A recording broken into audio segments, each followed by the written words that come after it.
City of Stevens Point Public Works Committee meeting, recorded February 13, 2023. At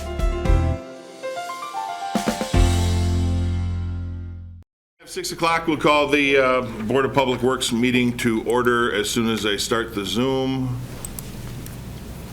Dun, dun, dun.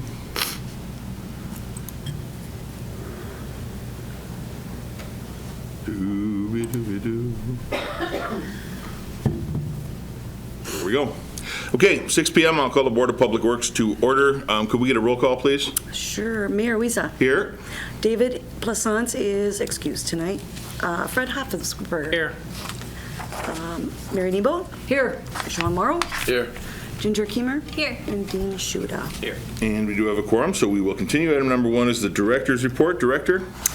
I just wanted to highlight on the 3 projects I have highlighted, I guess, is just some PIMs coming up, so everyone's aware of that. I'll do them in chronological order. So this Wednesday, which will be at Ben Franklin Junior High, we're hoping for a very large turnout. We sent out nearly 400 invites for this one for the 2023 road resurfacing project. We'll be discussing that project. The following week, on the 22nd, we'll be back right here at 6 o'clock to discuss the street improvement project, which is the second of the 2 PIMs. And then lastly, on March 1st, back here again, 6 o'clock, we'll be talking the Ridge Road project.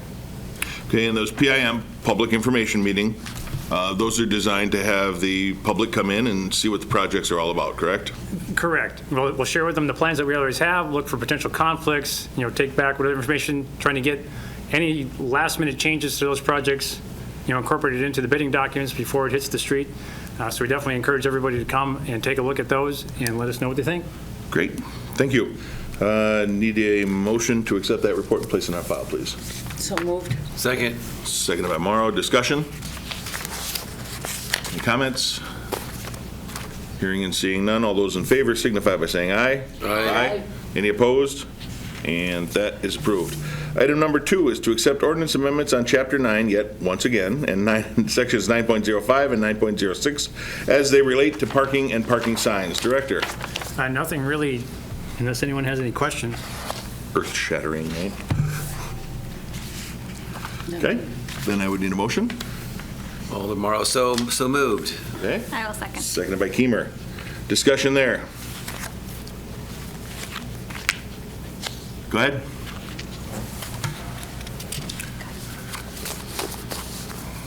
Alder Fischler, District 10. I had a constituent just ask me a quick question about the Rice Street proposal for parking.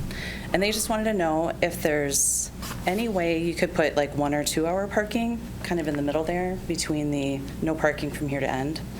Is that something that wouldn't make sense, or what are your thoughts on that? Just trying to make sure I understand. So where the no parking here to corner otherwise begins to then behind that to add some time limited parking?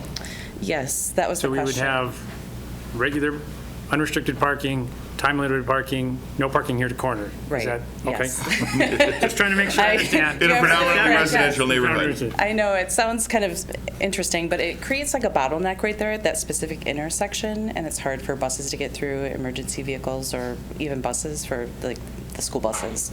So just wondering if there's, what are your thoughts on that? If there was a 1 or 2 hour parking in between the no parking from here to the end of the street? It's something we could look at. I'm not aware, that the situation is created by, just limited parking. It seems to be kind of an all-day type event from even my own observations. It's something we can continue to monitor and look at. I guess as of right now, I don't know what benefit it would truly have, but maybe I'm missing something. We can look at it some more. I think the thought process was just to have, because if people had a limited amount of parking, they might just find somewhere else to park, possibly, if they had to keep moving their car. So Alderperson, because the timed parking is not on the agenda, Okay. we're talking about a different area, we should really bring that up at another meeting.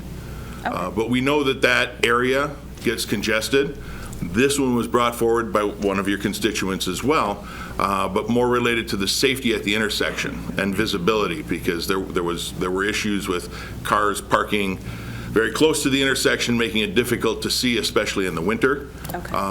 What we can do is we can ask our Public Works Department to monitor the situation to see if timed parking would be warranted in that residential neighborhood. Okay. All right, thank you. Any other comments? I have- Oops, sorry. Yeah, sorry. Just a quick question, building off of Alder Fischler's comments. It mentioned in the memo that there were several requests to your office to request this. What is the general nature of those requests? So, without calling anyone on the carpet too much, there is one business in particular that deals with a lot of automotives. Okay. And because there isn't apparently enough, and I don't want to speak for anybody, and I don't want to make these things sound as certainties, but it seems that there's not enough storage and parking on that business's site. So during the day, they move some of those vehicles onto the street where it currently is legal to park. Sure, okay. However, that creates a narrow road, which makes some of the other residents concerned, and I mean, you can understand how this gets. We had the same problem with some of the residents in the college section where students are parking there, or even near some areas of town where they have a large employee base, parking on the street in residential neighborhoods. Okay. That creates issues for some of the other residents. So this has been ongoing for a couple of years. Scott and I have talked to the business owner, and it's still legal to park there, but in this case, things were getting a little out of hand, getting too close to the intersection. So does that kind of answer your question? Yeah, and then there was the creation of stop signs that were added to that intersection. Not to that intersection. So there's no. Different intersection. Okay. There's no stop signs or anything. There are stop signs that exist already. Okay. It is an all-way stop control intersection. Yeah. Right. You can take a drive by there sometime, you'll see exactly what happens during the day. Thank you. All right. Anything else? Hearing and seeing none, all those in favor signify by saying aye. Aye. Any opposed? And that is approved. Item number 3 is to accept the ordinance amendments in Chapter 16, Section 16.06, as it relates to snow removal on sidewalks. This also came at a constituent request, and when we looked into it further, this is the narrowest road in town, with the narrowest sidewalks in town, and even the plows have an issue getting through there sometimes because it's not wide enough. But what happens is when the plows are coming through, it can only get pushed on one side, so that those property owners on there have a large amount, if it's a wet, heavy snow, it's not always, but it creates more of a challenge to try and get through it when it freezes. This is just a proposal to help alleviate it. I can tell you that almost everyone else on the street from the entire stretch has had the ability to clear their sidewalk. But it does create a challenge, and we felt it was warranting a discussion because, again, it's the narrowest road in the city with the narrowest sidewalks in the city. So that's before you. Anything to add, Director? No, I think that sums it up very well. Alder Yes. Teamer, I'll make a motion to approve. Thank you. Do we have a second? We'll give a second to Fred. Any discussion there? I have a discussion. I Yes, know, sir. just like when you're trying to plow your driveway and you get it just done, and then the snowplow comes right over it again. I mean, that's just part of the issues of We do that on inside purpose, the city. so you know. I know. But that's just one of the issues that people have, and I know along like 2nd Street North, some of the sidewalks are kind of close, and when the plows go by, and if it's been really heavy snow, it goes right back on the sidewalks again. I mean, that's just. Yeah, it's winter in Wisconsin, and we thought it was appropriate to at least consider it because we already do have some different rules for different areas. If you have a boulevard, meaning a grassy area between the sidewalk and the curb, you have 24 hours to clear your sidewalk appropriately. That's because there's a place on both sides of the sidewalk to pile the snow. If you don't have a boulevard, meaning their sidewalk goes right up to the curb, we give you an extra 24 hours to clear that because now you have to move everything onto one side. It makes it a little more challenging. We tossed around what sort of time frame to allow, and that's, of course, subject to amendments if anyone chooses. We thought 5 days was more than enough time. It's not a heavily pedestrian traveled area, and it doesn't compromise our priorities that the council has set forth in those pedestrian accommodations. So I think it says 5 days in the ordinance, right? That's what we put in. 120 hours. 120 hours. So that's what we're looking at. And we're only doing that because, again, that whole section is out of the ordinary, right? I forget what the widths were, but when we measured them and had people, had staff look to see if there were any other areas in the city, there were none. This is the narrowest street with the narrowest sidewalks. And I don't know how it got that way. That was before my time. Seems fair. Any other discussions? Comments? Yes? Good evening, everyone. Melissa Johnson, Alder 5. This is my district, and the families reached out to me as well as the Office of the Mayor, and I believe Director Badoon. One family's lived there for 38 years and the other for 18 years. They've been used to a certain cycle of things. You know, we become habituated to things, and all of a sudden they become de facto rules.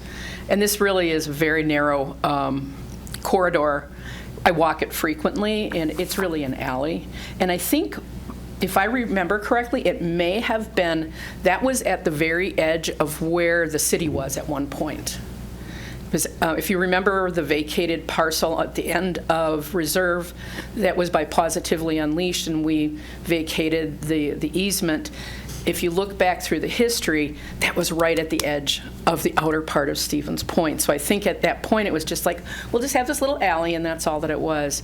The one family actually broke the snow blower. This was such a hard, heavy, wet snow, and they weren't able to get parts.